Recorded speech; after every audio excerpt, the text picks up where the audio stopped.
Assalamualaikum warahmatullahi wabarakatuh. Perkenalkan, nama saya Siti Aisyah dengan NIM 2101204 dari kelompok 3. Baiklah, di sini kami akan menjelaskan cara pembuatan simplisia rimpang kunyit yang mana dosen pengampunya yaitu Bapak APT Hayul Fadli MSI.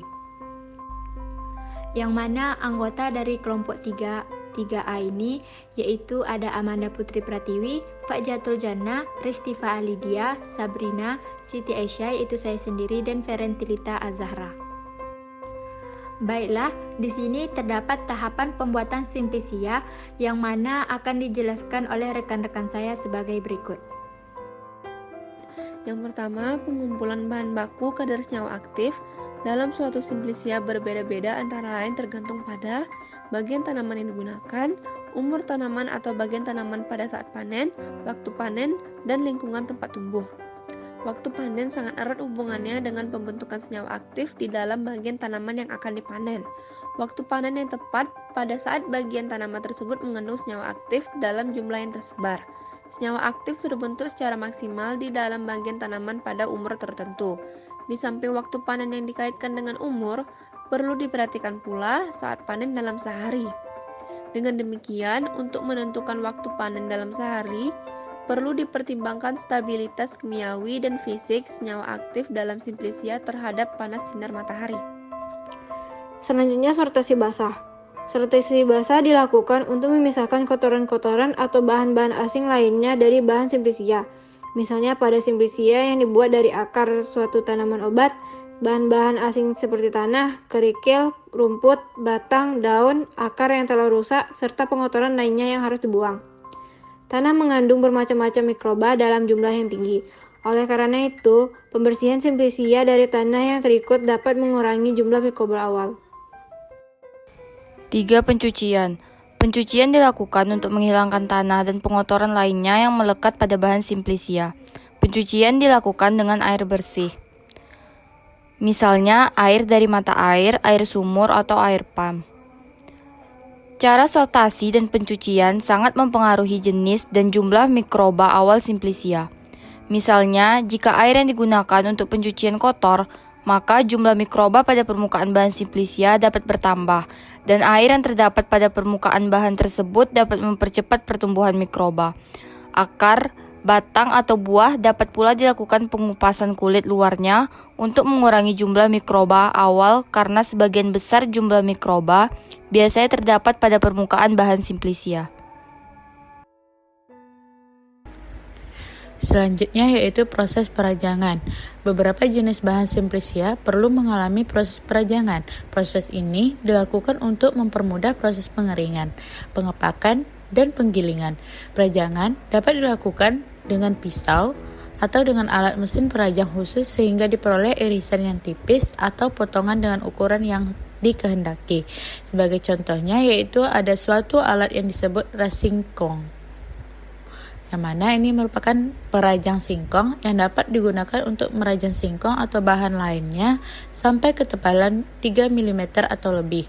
Alat ini juga dapat digunakan untuk merajang bahan simplisia yang berasal dari akar, umbi, rimpang, dan lain-lain.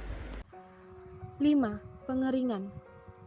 Tujuan pengeringan ialah untuk mendapatkan simplisia yang tidak mudah rusak sehingga dapat disimpan dalam waktu yang lebih lama. Dengan mengurangi kadar air dan menghentikan reaksi enzimatik, akan dicegah penurunan mutu atau perusakan simplisia. Air yang masih tersisa dalam simplisia pada kadar tertentu dapat merusak media pertumbuhan kapang dan jasad renik lainnya.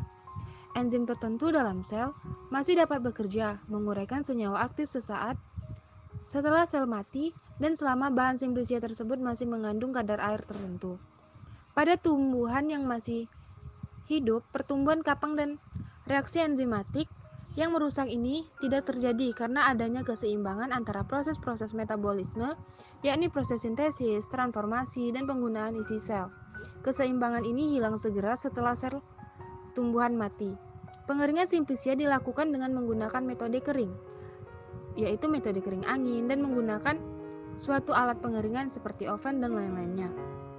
Hal yang perlu diperhatikan selama proses pengeringan adalah suhu pengeringan, kelembapan udara, aliran udara, waktu pengeringan, dan luas permukaan bahan.